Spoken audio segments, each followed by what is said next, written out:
안녕하세요. 디딤 히스토리 수업 이야기의 디딤길 쌤입니다. 이번 영상에서는 효과적인 수업을 위한 질문 전략 중 첫 번째로 효과적인 질문과 질문의 목적에 대하여 이야기해 보겠습니다. 질문이란 어떤 알고자 하는 정보를 얻기 위해 말이나 다른 수단을 이용해 묻는 것을 의미합니다.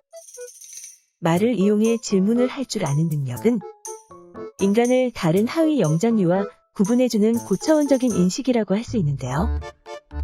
그래서 질문은 오늘날 인류가 눈부신 발전을 이룩할 수 있었던 원동력이 되었고, 지금 현재에도 여러 기관이나 기업 등에서 미래 사회로 나아가기 위한 중요한 도구로서 질문의 가치를 인정하고 있습니다. 그렇다면 이와 같은 질문을 교실 수업에서는 어떻게 활용하고 있을까요? 질문은 효과적인 수업 요소 중 하나로 교실 수업에서 중요한 역할을 하고 있으며 대부분의 교실에서 이루어지고 있는 수업 대화의 80% 정도를 차지하고 있다고 합니다. 교사와 학생의 상호작용 중 대부분은 어떤 형태로든지 질문을 포함하고 있기 때문에 질문의 중요성은 결코 우연한 것이 아닙니다. 그러나 활기가 넘치면서 빠르게 진행되는 교수학습 상황에서는 질문이 언제나 분명하게 드러나는 것은 아닙니다. 학생들은 가끔 어떤 유형의 질문들이 제시되었는지 잘 구별하지 못하고 심지어는 질문이 있었는지도 모르는 경우도 있다고 합니다. 예를 들어 단군 신화의 내용을 아는 사람은 손을 들어보세요의 경우 지시의 형태로 표현되었지만 그 안에 질문을 내포하고 있고 질문에 대답을 하지 않을 건가요? 의 경우는 질문처럼 들리지만 그 안에 대답을 하라는 지시가 들어있습니다. 이 두 개의 표현을 학생들은 질문으로 받아들일까요? 또 두 가지 모두 같은 반응을 유발하게 될까요? 오늘 이 시간에 수행평가 과제를 완성하기로 했죠의 경우 학생들은 질문이라고 받아들이기보다 이번 시간까지 수행평가 과제를 끝내라는 교사의 주장으로 받아들일 것입니다. 보리치는 교실 수업에서 구두 진술이든 몸짓이든 학생들의 대답을 요구하는 것을 질문으로 간주합니다. 그리고 단순히 질문을 구성하는 단어 자체에만 의존하지 않고 억양, 단어 강조, 단어 선택, 질문의 맥락 등에 의해서도 질문의 효과가 결정된다고 하는데요.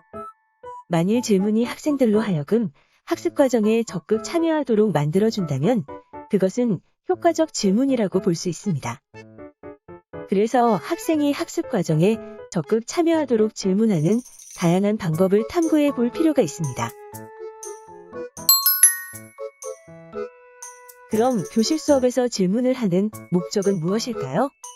수업 대화를 하면서 생기는 질문의 목적은 대부분 다음 7가지 중 하나에 포함될 수 있습니다.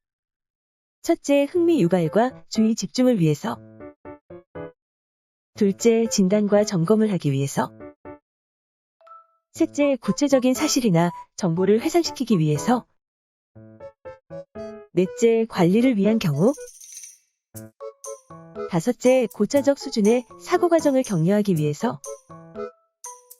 여섯째, 구조화 및 다음 학습을 안내하기 위한 목적. 일곱째, 정서 표현을 허용하기 위한 경우 등이 있습니다. 이들 질문을 들여다보면 대부분 학생의 대답을 형성하거나 완성시켜주려는 목적을 지니고 있습니다.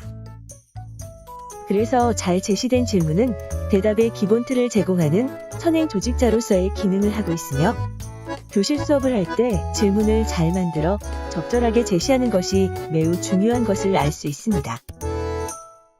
이번 영상에서는 효과적인 수업을 위한 질문 전략으로 효과적인 질문과 질문의 목적에 대하여 소개해 보았습니다. 다음에는 질문 전략, 그리고 수업을 이끄는 본질적인 질문, 질문의 예시 등에 대해 한 가지씩 이야기해 볼 예정입니다. 감사합니다.